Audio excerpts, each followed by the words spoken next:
Support for your public radio station comes from our members and from Plant Designs, offering custom interior plantscape design and maintenance services for homes and businesses for 50 years with seasonal decor and color rotation programs. Plant Designs, landscaping the great indoors. More at plantdesigns.com. And Book Culture, proud to support WXXI's mission to inform and strengthen the Rochester community, with books and gifts for people of all ages to explore, located at 28 South Main Street in Pittsford. Hours and more at bookculture.com. From WXXI News, this is Connections. I'm Evan Dawson. This hour, we are welcoming the candidates who are on the ballot for Irondequoit Town Supervisor. And if you've been listening recently, you know we've been talking to candidates in different towns who are running for supervisor positions. This is not a situation that we think is just going to be parochial conversations, just local issues. That happens sometimes. But a lot of this is universal issues. It's good government. It's the good stewardship of your tax dollars. It's running towns well. And it's conversations with the candidates who want your vote. Now, this hour, we had hoped to bring the candidates together. We were not able to do that. But we will welcome John Perticone, the Democrat, in the second half hour.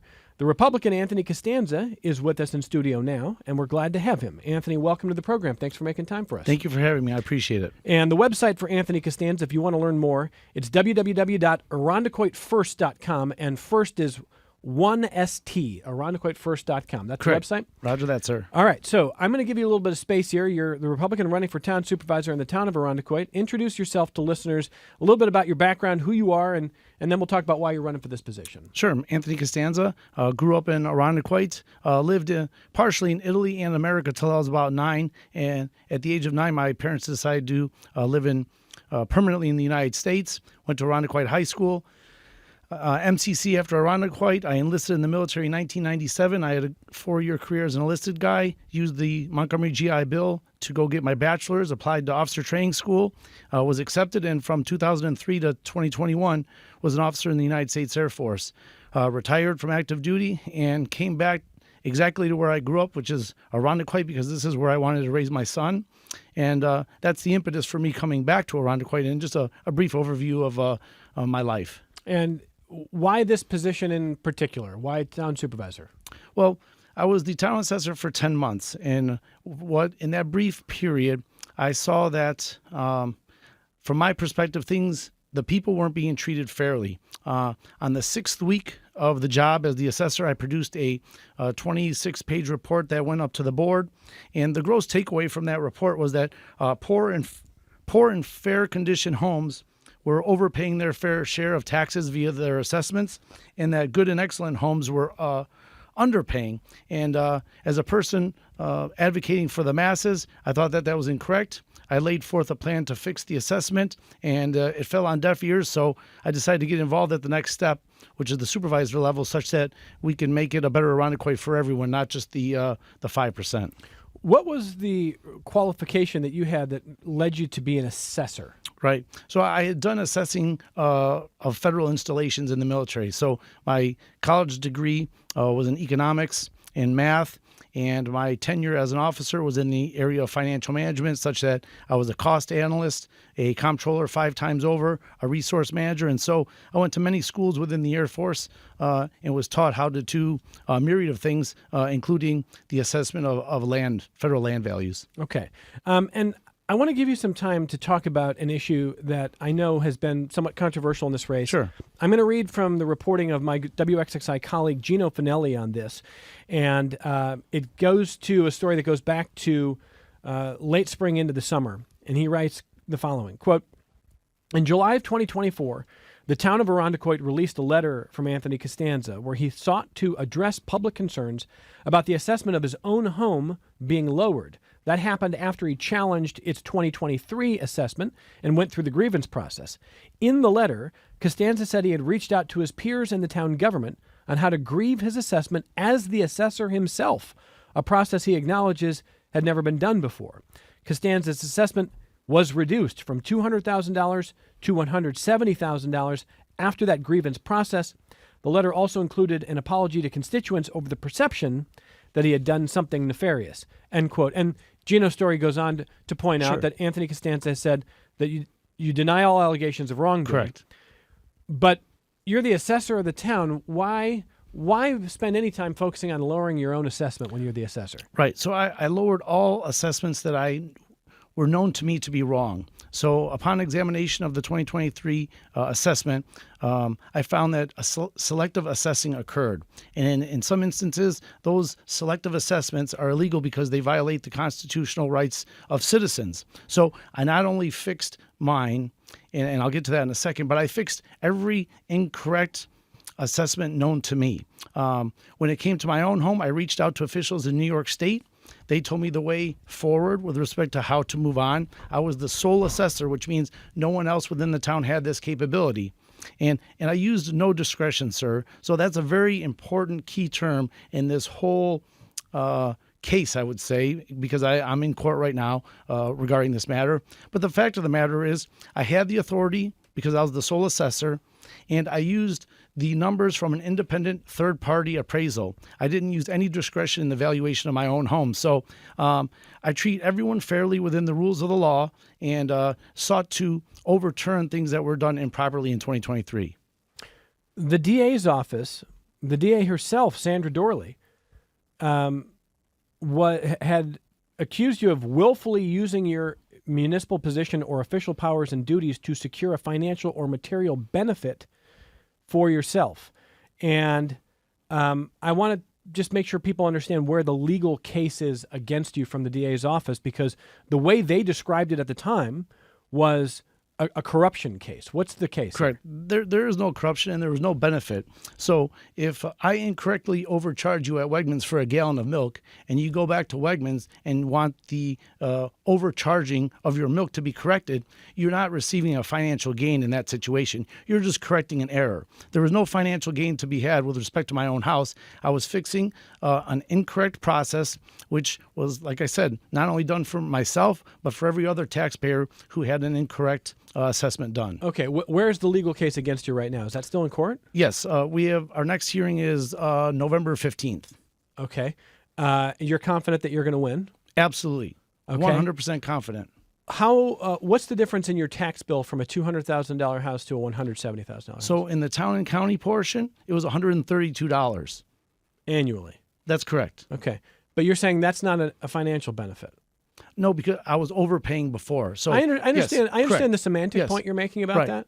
It was more out of, to be honest, Mr. Dawson, it was about principle. I corrected everything that was wrong, and it's the principles here that are at play, not the monetary amounts. Okay, so we've spent a lot of time on this program covering the local housing market, which is on fire right now.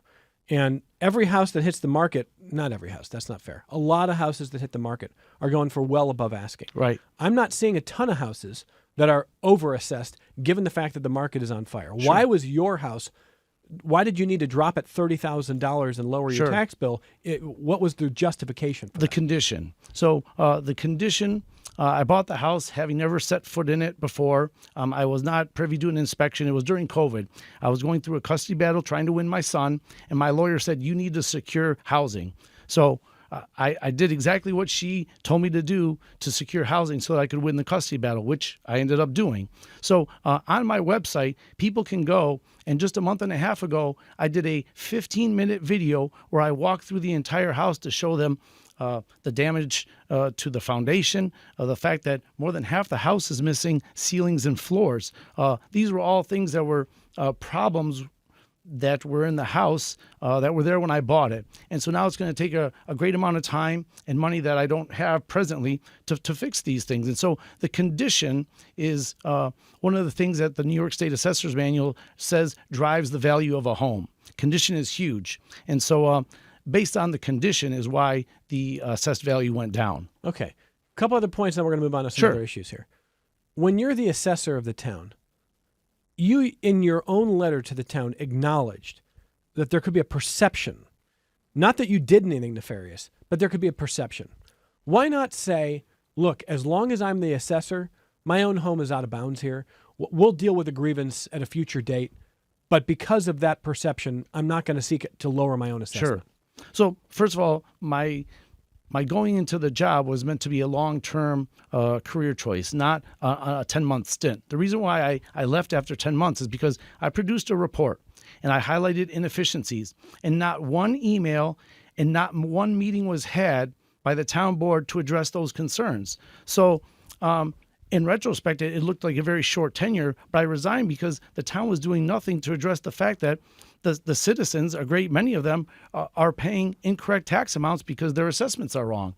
If I had been there for 6 years, it may have been different, but we do things right. And when you're a person of integrity and do 24 years in the military, you do things, you do the right thing when people are looking and when they're not looking. Another huge fallacy, if I may, was the fact that the large decrease in my tax bill in 2024 had absolutely zero to do with my home assessment. It was the fact that I retired and put in for veteran exemptions that all veterans get. So it was a combination of bad timing, them not allowing me to speak my side. I kept asking the town, let me address the citizens, and they didn't allow that. And so now I have to right the ship because I was silenced as the assessor. Over. Okay. And what has the DA's office, have you had conversations with them before they decided to move forward against you? Did you try to say, like, look, you don't understand? No. There were zero conversations. Okay. So you're going to have your day in court. You think Correct. you're going to win that? Yes, unequivocally. Okay. And last question on that. How often are voters asking, do you think you made any mistakes here? Are voters concerned about the fact that you're the assessor and your assessment went down? No. So when I explain the story, so that's the ambiguity of this whole thing is they've only been able to speak their side, and shows like this, which I'm grateful for, allow me to speak my side. When I speak to people, I'm going door to door every day, every weekend. We're meeting with people from all different parties within Irondequoit. And within 5 to 7 minutes, they get it because a great many of them were affected adversely by the same 2023 assessment. So they empathize and they understand that it wasn't a perfect product. Now, when I look at the response of your party, when Gino wrote that story, he reached out to, at the time, the Monroe County Republican Committee chair, the party chair locally, Patrick Riley, who has since left that position. But his statement, he said, quote, Anthony Costanza only switched parties to Republican in February to run for Irondequoit supervisor. And he was only able to do this because of the political vacuum that was created when a previous supervisor, Rory Fitzpatrick, left the Irondequoit political stage.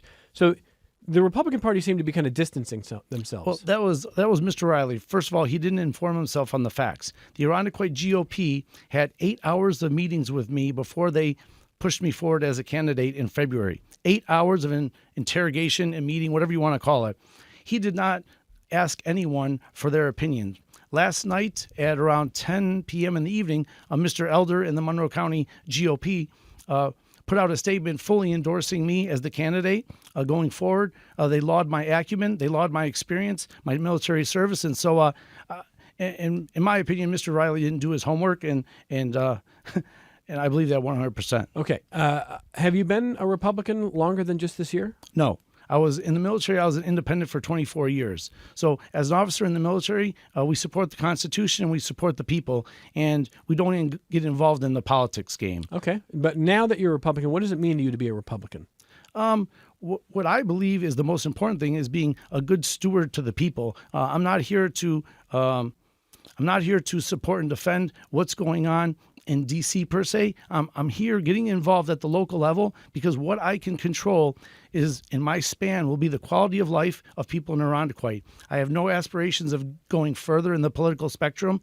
I want to get in, clean things up, make Irondequoit more efficient, address the fact that 9 out of 10 homes that we knock doors on have large concerns with the fact that they really can't afford the taxes that they pay. So this is less about party affiliations and what's going on in D.C. and more about having a mechanism in a way to affect my local community that I love. In a moment, we're going to talk about what your agenda would be here and where your priorities would be if you win the supervisor's race. I take your point. Local politics is not national politics. Correct. I'm curious to know, as now as a Republican, if you are a fan of the president, who is also a Republican. Some of the things that he's doing have merit. I'll give you one example. I also think that the ways he's going about doing things, could stand to be better polished. And one of those things that I keep talking to and actually resonates with even Democrats when I'm out campaigning is the fact that America has lost its manufacturing base over the last 4 years. That's an unequivocally true statement. Now, Mr. Trump is trying to bring manufacturing back to America. Is that a good or a bad thing? And if you ask anyone across the spectrum of political parties, it's a general good thing. Now, the way you go about doing it is totally different than the fact that it has merit. And so that's where my consternation is, tone down the rhetoric. Yes, you are the president, you run the show, but maybe let's be a little more soft-spoken such that we can actually bridge gaps across the aisle and work together as a nation to better the nation for everyone. So mostly, you're not a fan of his tweets, you don't like his rhetoric, but some of his policy is pretty good. Some of the policy. And I'll give you, may I Yeah. add another topic is immigration is a hot topic. Yeah. Well, I can tell you first and foremost, my fiance lives in Thailand right now, and I'm going through the immigration process the right way as prescribed by the immigration department. And it's a very long process. It costs a lot of money, but there's rules. And I just followed the rules that have been given to me as a citizen of the state, a citizen of this country. And I have no animosity to immigrants. I'm an immigrant myself. This country was built on the shoulders of immigrants. Okay. So that isn't an issue for me either.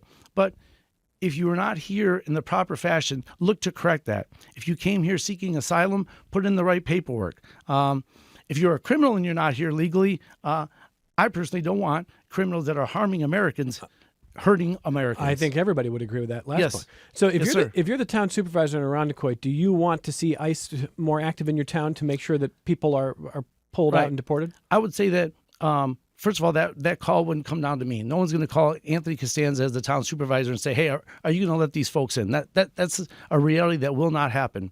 What I want them to do is follow rules, follow the laws of New York State, follow the rules of this land, and do it properly. That's all I ask. I follow rules. I expect you to follow rules and do it with tact. Do it based on credible evidence, and really that's the bottom line. So if you're elected, give me a priority one for you as supervisor.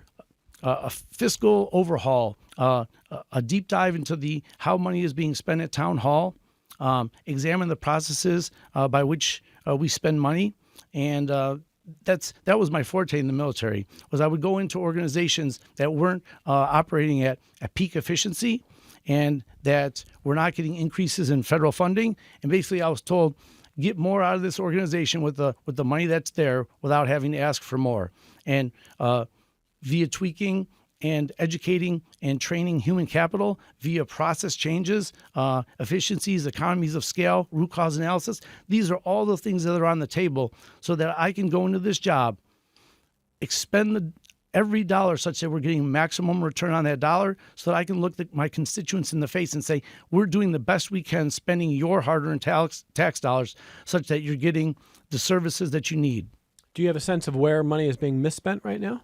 I think it's in the procurement process. That's if I was to, from what I saw as the assessor, and I'll give you an example. As the assessor, from year 24 to 25, I decreased the assessor department budget by 11%. How did I do that?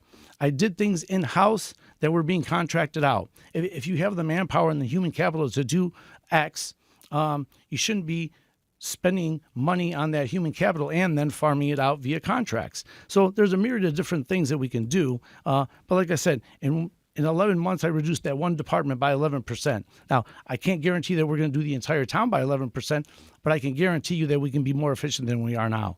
Okay.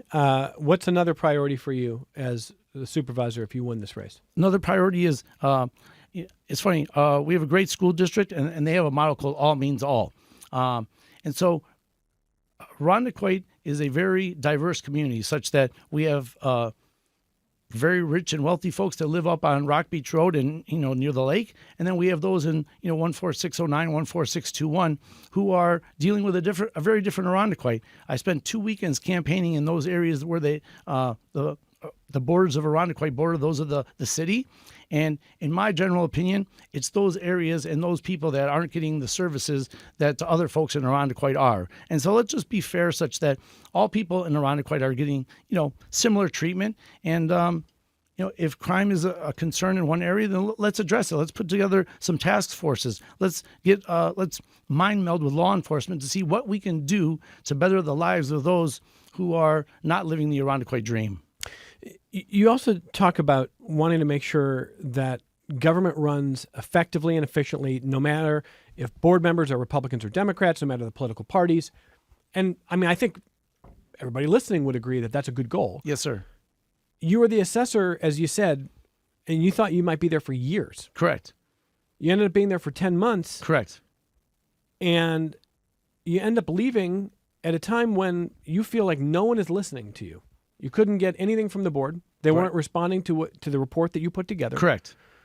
Do you feel like assessing your own house lower led the board to say, we can't take this seriously? No. You don't think that had anything to do with it? Not at all, because the lowering occurred after the report was completed. Okay. And the board had until July 1st to voice their displeasure with what I was doing. If it was illegal, they had 2 months to let me know before the final roll was let. No one ever contacted me, and no one ever had any concerns. It was only when I started diving into the realm of political aspiration that this then became a hot issue. Okay, but the reason I'm asking is because you want to be the supervisor and you want to be able to work across party lines and you want to be able to work efficiently. But when you were the assessor, something went wrong. Something was not working. Correct. I can tell you what went wrong is the fact that I was highlighting deficiencies that affect the masses. And so those are hard things to overcome. And so I truly believe that there was people in leadership in Irondequoit that don't want to put in the work and that are not there for the 95%. But what if they think you're wrong? What if they think that your assessments were just off? Well, so I have 2 independent third-party appraisals that both not only support what I did, but in the one appraisal, I'm still overvalued by $30,000. And these are not my opinions. These are the opinions of other people. So I have the facts to prove that they made a mistake. And like I said, go to the website and you can do the walkthrough and watch the video for yourself, and you'll realize quite quickly that my house is no Taj Mahal, sir. Well, Anthony Costanza's website is irondequoitfirst.com, www.irondequoit, the number 1ST, irondequoitfirst.com. You are confident that you can get people to work together and work with you as supervisor if you win this race? Unequivocally. And I know this because I've been going door to door, like I told you, sir, and speaking with people. And the feedback that we're getting is amazing. Time for change is like the mantra, the slogan of our campaign. And everywhere we go, it resonates with people. People are sick of the status quo. They're sick of high taxes. They're sick of politicians not being able to work together and produce results. My entire career has been predicated on producing results, and I promised the Irondequoit voters that if elected into office, that I will produce results for the people. Okay, and before we go, we're going to take a break and welcome the Democrat in the race, John Perticone, who's running for Irondequoit Town Supervisor. What's your relationship like with John here? Do you feel like you could work with John? If you're the supervisor, can you work with people like John? Of course, yes. Okay. Yes. How's the relationship now? We don't speak. His entire platform is about this case and smearing my name. I don't respect that. I would rather talk about the policies and plans that are going to be the plans that we put forth to move Irondequoit into 2030 and beyond. But they're just stuck on this old rhetoric of lambasting me, and that's not working. It only fortifies my will to go out and better represent the people even more. But if he's at the council and I'm at the supervisor, we will work together, because at the end of the day, I will produce results for the people of Irondequoit. I want to thank you for taking the time to come in here, talking to us at length here. We appreciate, and the listeners appreciate that as well. Thank you, WXXI. I really appreciate the opportunity. Anthony Costanza is the Republican running for Irondequoit Town Supervisor. His website is irondequoitfirst.com, the number 1ST, irondequoitfirst.com. We'll come right back and talk to the Democrat in the race, John Perticone. Coming up in our second hour, Rochester Mayor Malik Evans sits down with us for the hour, talking about his re-election campaign. Yes, he won the Democratic primary a few months ago, and that's often where the winners are decided in cities like Rochester. But in this case, there is a Republican opponent. That Republican will be on the show tomorrow. Today, it's the Democrat in the race, incumbent Mayor Malik Evans, seeking a second term, and we'll talk to him about it next hour. Support for your public radio station comes from our members and from Mary Cariola Center, supporting residents to become active members of the community, from developing life skills to gaining independence. Mary Cariola Center, transforming lives of people with disabilities. More online at marycariola.org. Welcome back to the program. And I want to welcome our next guest in just a moment here. It's a quick change out here. You just heard from the Republican running for Irondequoit Town Supervisor. That's Anthony Costanza. The Democrat in the race is John Perticone, who is you'll see on the ballot if you're in Irondequoit. And he is with us in the studio now. And I want to welcome John. Well, it'll be a little easier. It's a quick change out to get those headphones on. But I'll say hello, John. Okay. Welcome. Thank you for Hello, being here. thank you very much. It's great having you. And what we always do, John, and what we did with your opponent in this race is give you a chance to tell the listeners a little bit about yourself, your background, your work background, and why you decided to run for the position that you're seeking. Okay, well, I'll start out with my work background. Yep. I was a business manager of the United Association Plumber and Pipe Fitters, Local 13, and I also was the president of the Rochester Building Trades Council. That's my background as far as my career. And I've been on the Irondequoit Town Board for 17 plus years. I've also was on the planning board prior to that. So I've been a public servant to the town of Irondequoit for quite some time now. And why run for the supervisor job now? Well, I think we need a fresh start right now, Evan. Definitely need a fresh start. We need some stability, and we need some experience in there right now to bring our town forward and give some respect to our employees. And that's what we need right now, a lot of experience to move this. And it's time to go with stability and experience. And you've been there for the better part of 2 decades on the board, and you've seen a lot of different leadership changes, Yep. Republicans and Democrats. And it sounds to me like you think that the town's at a low point. I don't think it would be at a low point. Okay. I think we're there. We're getting there. We're there. You know, this has been a tough year. The town board has basically taken over. I have good colleagues on the town board right now. I wouldn't say we're at a low point. We've come a long way. We're getting better, but it'll be better once the transition starts next year and we get the right people in there with experience and stability and integrity, and we will make leaps and bounds immediately. You'll see. And so, just so listeners understand a little bit about what's happening, there is another. Technically, there's another Democrat in the race, although he's not on the ballot, and that's why he's not on the program. And it's the incumbent supervisor, Andre Evans, a Democrat who would like voters to write him in. But the party has essentially moved on from Supervisor Evans. And as John said, in your view, the board has been running the town because of allegations of misconduct that Andre Evans has denied. Did you think the allegations against him were enough for you to say that it was out of bounds and you needed a change? We definitely needed a change. We had a reprimand letter back in January. The town board, now we're all Democrats, the town board told him we want him to resign. We said that back in January. And then after that, we censored him, and basically he stays home and he comes into meetings. And that's where it is right now. So with the absentee of him there, the town board, all four of us have stepped up and did our due, went above and beyond. Okay. And so now you are running against Anthony Costanza. Our goal is always to bring the candidates together, and your choice was not to come on with the Republican in the race. Why would you not come on with Anthony? Well, I didn't want to debate Anthony because right at the beginning, this started very early. He started mudslinging. He did a video of me saying incriminating things, and then he accused me of breaking the law by not having my friends of John Perticone on some of my 4th of July T-shirts where I had my family and my grandson walking in the parade, which he doesn't know the law. That doesn't apply. I didn't break the law for that. And there's been some serious mudslinging right along the way. So I That think happens in politics, right? Yeah, but I think people around Irondequoit deserve a little more than what they're getting. Believe me. So you don't think he's a serious candidate? I don't think so. Okay. Well, I mean, it is your choice, and Yeah. we decided to honor your choice to appear on your own without Sure. Anthony. I will say he had a lot to say about the allegations of his conduct as the assessor. I don't want to spend the whole half hour on Okay, that, yeah. but I want to hear your take on that because as a member of the board, as someone who's worked on government, Sure. he comes in as a new assessor, Mm-hmm. and he told us his thought was he was going to be the assessor for years. He did not come in solely for the goal of trying to lower his own house assessment, but he ends up lowering the home assessment from $200,000 to $170,000. He said he was doing that as part of a systematic change for homes that were overvalued, his included, and he thought it was the right thing to do. He even wrote a letter to the town saying he knows it might look bad, but he wanted to make sure he was doing it above board. So he said he doesn't feel like he was ever out of bounds here. How did you see it? I think he's completely out of bounds. We have ethics, okay? And basically our ethics in the town of Irondequoit, virtue of your office, you can't financially take advantage of your position.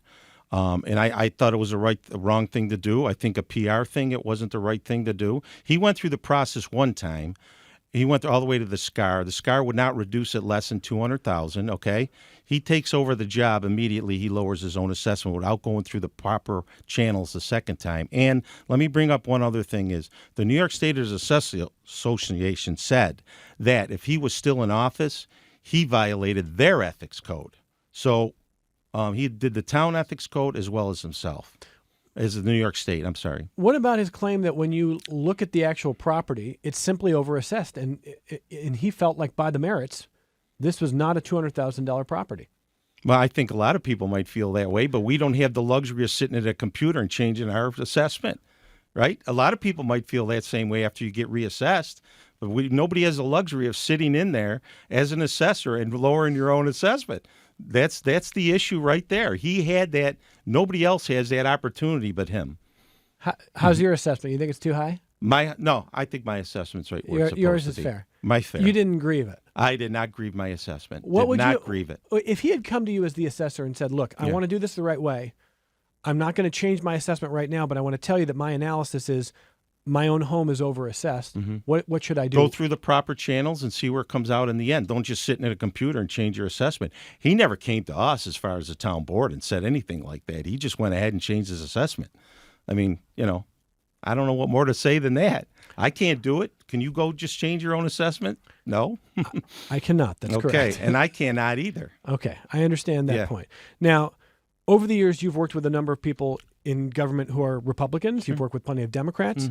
And at first, in this past summer, it looked like the Republican Party chair at the time, Patrick Riley, was kind of distancing himself from the Republican candidate. He said he only became a Republican earlier this year. There's a lack of good leadership in Irondequoit. Basically, it was the Republican Party saying, that's not our guy. But the new leadership may be in a different position. What's your understanding? I mean, were you surprised to see the Republican, at least this summer, distance themselves from your opponent? Yeah, I think he did. He made a comment about he supported our DA at the Times. The process that she brought Mr. Costanza up on a misdemeanor. He supported her, and he said that. So he went with that decision, and he didn't support someone that was breaking the law. And to be clear, I should be clear. This has not been mentioned yet this hour. The allegations against Anthony Costanza include a misdemeanor charge, not a felony. It's a misdemeanor charge, and then 2 town code violations, is my understanding. He says he's going to have his day in court. He's going to be cleared. So. Well, I think every criminal says the same thing, right? Talking to John Perticone, the Democrat running for Irondequoit Town Supervisor. So let's talk about what you want to do. Okay. You've been in government for a long time. What's priority number one? Well, once you become the supervisor, you have your own agenda, what you want to do. I think number one, obviously, is always our public safety is number one, fiscal responsibility, and economic development. Those are things that we need in town, and I'm going to work very hard to get to those and make sure that we stay on track with all 3 of those. Public safety, what needs to happen? Is there anything that's not happening that needs to happen? Well, I think public safety right now, I support our captain and our captains and also our police chief, Scott Peters, as well as our complete police department 100%. I'm behind them 100%. They have a building right now. It's probably a 20, 25-year building, and it's over. They've been in it over 30. And I think we have to look at that. Not just a bricks and mortar building, but I think we have to look at new technology now, the technology that they need. And you know what? They support us. We support them. I think it's time to start looking into that as well, too, as far as and then that'll roll right into fiscal responsibility. We got to look at long-term spending over the next 5 years. I think get together with the comptroller, who's an extremely important part of this. Diana Marsh does a great job with the town of Irondequoit. Get the town board together, her staff, and let's look at a 5-year plan, be fiscal responsibility, because we need maintenance on some buildings, too. Camp Eastman, our cabins need to be renovated. So there are things like that. And then last but not least is economic development. I'm starting to have a good rapport with our Chamber of Commerce. I think those go hand in hand. I think the supervisor should have a good rapport with the chamber. Let's bring economic development. Let's bring businesses in. Let's work on that and make sure this is a friendly community for people to do business. How do you feel about what's happened at the old Irondequoit Mall? Well, that's always been, we put our community center in there, and it's been extremely successful with the leadership of Shannon over there. Tell people what's there. If they haven't been there for years, tell people what's there. Right now, we have our community center there. It's about a 40,000 square foot building. Now, if people know that, especially the people in Irondequoit do, we had a small little, an old school that was our kind of our rec center. This has gone leaps and bounds. Now we got, pickleball, we got weights, there's a lot of services there, and Shannon and her staff have done a great job over there. It's gone from a little to, almost 40,000 square feet. So that's what's in there right now. We just did a groundbreaking with the Willow Domestic. They're coming in there. They're going to be in the backside, though.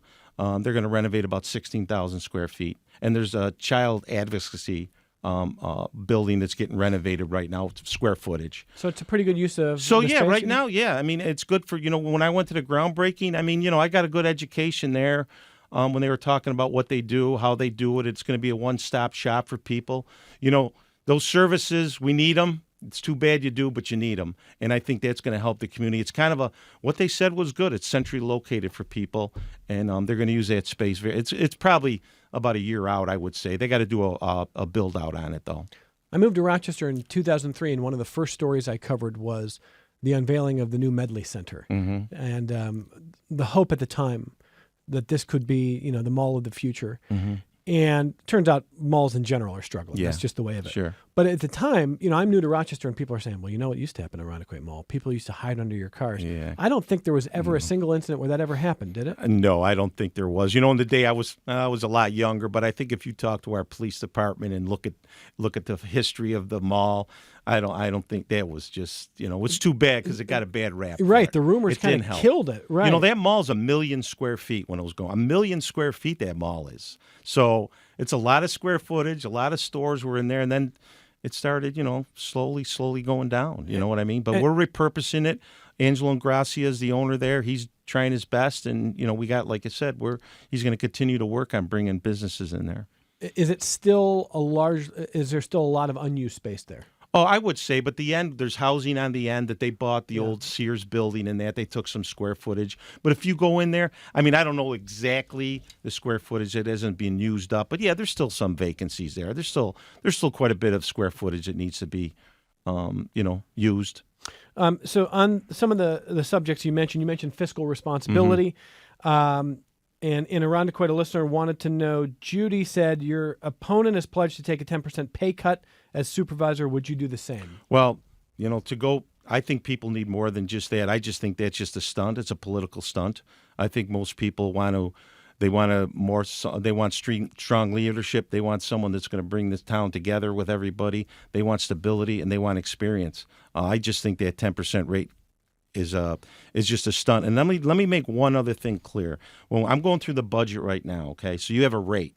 To drop that rate 1 penny, you need close to $50,000. So, do your math there. It's not going to make that big of a deal. And one thing I will promise, I'm not going to be in the news on a misdemeanor charge, and that goes without saying, and I don't think you could put a price tag on that. Talking to John Perticone, Democrat running for Irondequoit Town Supervisor. Kathy in Irondequoit wrote in to say, Irondequoit is the only town in the whole state that has 2 school districts, which contributes to the taxes. Mm-hmm. Do you think that contributes to a mentality of 2 different Irondequoits? No, well, you know what? Growing up, because I've been there my entire life, there was always, you had the East Irondequoit, West Irondequoit, especially when it was sports. Oh, yeah. Very competitive. Oh, rivalries like the Yankees and Red Sox. So, what, school districts, that's something the school districts, we don't get into that, but I'm certainly sure the school districts know that's been hanging over their heads for many, many, many years. The school boards would have to get together with the school districts and talk about it. That is something that's been out there a long, long time, and it's never combined into one school district.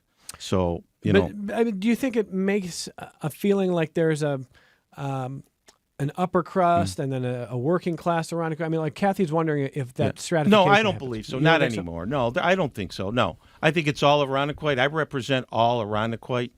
We have variations of people, status, etc., and I will always represent everybody Irondequoit.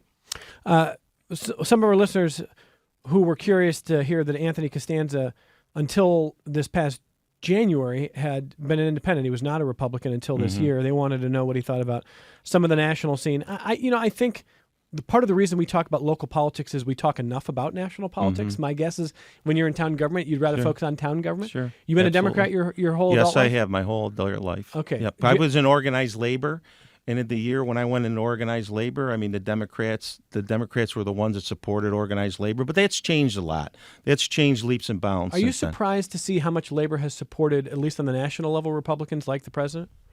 Yeah, some of them. Yeah, it all depends. It's different now. It really is. It's different. If it depends what they're promising you. If they support. Listen, I used to represent the building trades, and we used to go to Albany a lot. And if whoever it was, if they supported your agendas, then you support them. There's some unions, some organized labor that they supported the president. Maybe he told them this is what's on my agenda. Whether he followed through on it, I don't know to this day. Well, what do you think labor needs most right now? Labor needs most right now. I don't think there's a lot of labor unrest right now, but I think labor always needs being under collective bargaining is very well. I think you always need support of the people, and you need support of your elected officials, your dignitaries, absolutely all the time. Building trades is different than other unions. We're all under the FL-CIO. But building trades are a little different, structured differently. So we go out, we build. That's what we do. If I would have told you 30 years ago you were running for supervisor position, would you have been surprised? I'd be very surprised. This is not the career part of a career that you expected? No, but my job as a business manager brought me into politics, and I enjoy it. I've been, I enjoy it. I like it. I had a business manager. That was the best job I've ever had. Well, we'll see if you're elected supervisor if you feel the same way. Yeah. Do you have a political hero? A political hero? Not really. You know what I mean? I really don't have anybody that, I've appreciated some of the things that went on locally with some of our elected officials supporting labor, of course. I've always supported anybody that supports labor. I support them. Okay. Now I want to move back to public safety a bit because there are questions about that. In the last half hour with your opponent Anthony Costanza, there were questions about immigration. He talked about immigration, and let's start with this: how much of an issue is in your town is the work that ICE is doing? Well, we follow the law in Irondequoit. I haven't seen anything yet personally what they're doing. I haven't come across anything they're doing, but we will follow the law. That's what we'll do. The town of Irondequoit will follow the law. Okay. And if you're the supervisor, do you expect anything different to be going on with ICE?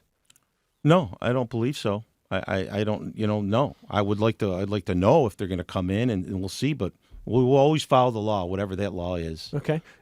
Has any of their conduct hit your radar where you thought they were doing anything inappropriate? ICE? Yeah. Not to my knowledge as of we speak right now, no. Okay. Do you want the police actively working side by side with ICE? Yes, I think our police department should be aware of what's going on in our town. Absolutely. Our police chief and our officers, yes. I would like them involved and see, yeah. Okay. Absolutely. The reason I ask is because in the next hour we have the mayor of Rochester who's running for re-election, Malik Evans, on this program, and the Trump administration is suing the city of Rochester for its sanctuary city status. Sure. You're not a sanctuary town. Right. How do you feel about the argument that towns or cities should or should not be sanctuary cities? Well, that's up to an individual town. That's something you'd really have to discuss, you know what I mean, amongst yourselves. But it's not something you think Irondequoit should do? No, not right now, not off the top of my head. No, there's nothing. I would really have to look into it and dive into it right now to give an answer. But I would like to look into it to see and talk to people, folks. I want to talk to the community too. I would like their feedback on it. Do you think we should be a sanctuary city or not? I'd like to see the feeling of the residents of Irondequoit, how they feel about it. I don't want to make that decision. I would like to see how they feel about it. When you talk about public safety with people going door to door, well, first of all, does anybody answer the door anymore when you knock on the door? You know what? Not as much as they used to? No, not as much as they used to. Now you got the ring bells. You got people got cameras all over now. The ring bells answer the door for them. You just tell them who you are. No, they don't answer the door like they've done it. I've been doing this a long time. Sometimes. Yeah. Okay. And when they talk about public safety, what are they actually telling you that they want or that they're concerned about? Well, I don't think they're concerned. They want to make sure we have public safety and that we support our police department. I think that's the most thing. Do you support the police department? Are we going to have enough police to go through the town? Do we have enough, do we have enough finances for our police? Yes, we do. We have enough finances for our police. I think that's the main thing. They want to keep our police department is very popular in town. very popular. And what's the status of crime in Irondequoit? The status, I don't Is it think. going up, going down? No, I don't. I don't know percentage wise. We have our things here and there, but you have your your robberies and stuff at retail stores, but I don't think so. I think our police do an excellent job to keep our laws in check, and I think they make sure that they keep that percentage down. Alex wants to know what you would do about old strip malls or those kind of spaces for economic development. So that's an interesting question. Go ahead. Yeah, sure. I mean, we have some strip malls that have some vacancies. There's a plaza on Ridge Culver. The Burlington just went in there in Five Below, which is retail. You don't see a lot of new retail coming in. I'm working with a developer right now that bought a little strip mall on Ridge Road. I'm working with him to see what he's going to wind up doing with that piece. But again, work with the Chamber of Commerce. Let's get together here, see what we have to do for these spaces, and let's get together with both of us, and let's see what we could do to help fill these vacancies. My teenage years were in the 90s. Yeah. I'm a man. John's laughing. We think back to the decade of our teenage years. Yeah. Yours might have been a slightly different decade. Yes, it was a different decade. Regardless, yeah. It wasn't now. And I don't know if people at the time would have realized that malls, strip malls, how much change there was going to come. Mm-hmm. But not only the change, how difficult that change is for local government, because that's space that isn't always easy to repurpose. So do you have an overarching view? Is it case by case? Do you think there should be more housing? Is it a goal to try to get more retail? How do you view these kind of issues? Well, it depends the location, right? Ridge Road, we're a corridor. That's where most of our retail and thing would be. So you go around, but we've filled a lot of spaces. We got new restaurants now that are coming into town. We got I Square over there. Wendy and Mike Nolan do an excellent job. In fact, he's expanding some housing over there. So yeah, you find out where it is. You got to work with the owners, and you got to try to help fill those vacancies. And you know what? When you say that, sales tax is a big thing too. People don't realize when you drop retail and everything, your sales tax goes down, which is a big part of our budget process. So you have to stay on top of that. You don't want to keep making up that difference all the time. And one good thing you're saying about housing, there's 2 big parcels right now that are going to be under development for housing. If people know, especially people in Irondequoit know, the Wambach property, there's going to be about 90. They're doing some site work there. They're doing some soil samples. And then there's going to be a new housing project on Hudson Avenue, about 70 units.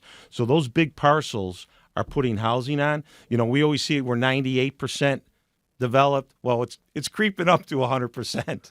You know what I mean? So those bigger parcels that we have in Irondequoit, the open spaces, they're going to be filling in with housing. Okay. Are you happy with it? Yes, I am. Oh, yeah. Yes, I'm happy with that. Yep. I think we need housing. It's good. And these people that do that, they see there's a need for it as well, too. And again, I think the housing on Hudson Avenue, that's going to be in the planning board stages as we speak. That's going to go real quick. And yes, we worked with that developer. I sat down with him, the engineer, and that's a very good project. And I look forward. And these people spend millions of dollars for these projects, so they have to make sure that's going to work for them too. Just a couple minutes left with John Perticone. We talked to Anthony Costanza in our first half hour. John's the Democrat running for Irondequoit Town Supervisor. Anthony Costanza, the Republican. He said if he is elected, he wants to see the books more up close, and he wants to do kind of a financial audit and make sure that money is being spent efficiently. Do you think town tax dollars are currently being spent efficiently? Yes, absolutely. We go through a budget process with our comptroller. I think they are definitely, we will look at it. You know what? We're going through a budget now. You look through how the money is spent, and that's where you make your changes and your adjustments for next year. Yes, every year that's top notch what we do. Make sure the taxpayers are getting the best bang for their buck. Every budget. We're in it right now. I got my first workshop tonight on our budget. Yes, well, that's one thing, number one. So we do it every year. It's not something we haven't done for a long period of time. Do you think the board could work with Anthony Costanza if he's elected? I don't think so. I don't think you've even considered the idea that he could be elected. He could be elected. Okay. Yeah, he could be elected. I'm going to still be on the board. You know that. I know. You? That's what I'm wondering. Yes, we'll have a lot of discussions moving forward. Are you worried it would be contentious if he's the supervisor? What he said about me, what he's done about me. What do you think? Right? I mean, the insults, the rhetoric that's been going on. I think we'll have to make peace for the people of Irondequoit. We may not make peace, but I'll do what's right for the residents of Irondequoit. I guarantee But you that. expect to win the race anyway here. I'm going to work hard, and I'm expecting to win. Yeah, I think everybody is that's running this year. I'm expecting to win. I'm working hard. And we'll close with this here. To be fair, Anthony Costanza did tell us that he didn't just leave the job as the assessor because he had given himself a break on his bill and he was off to do something else. He said he presented a comprehensive report to the board, and the board utterly ignored his concerns.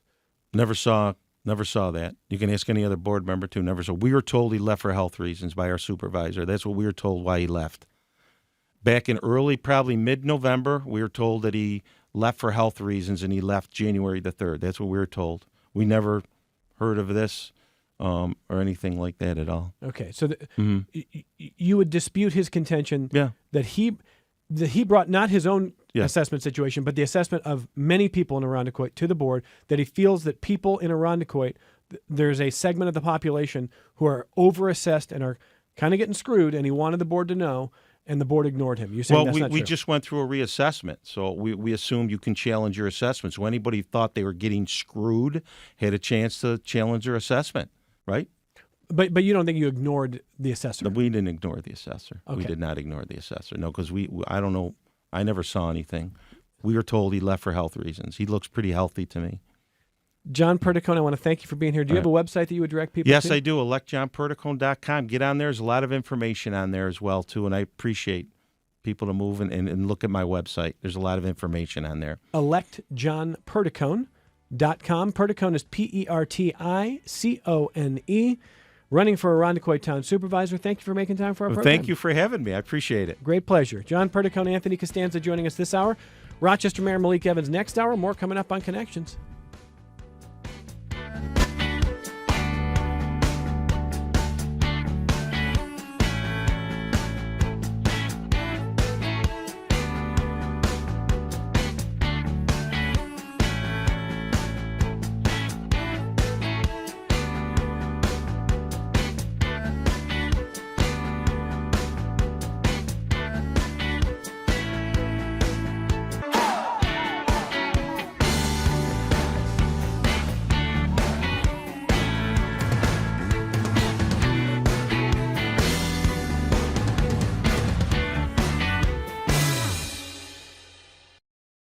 This program is a production of WXXI Public Radio.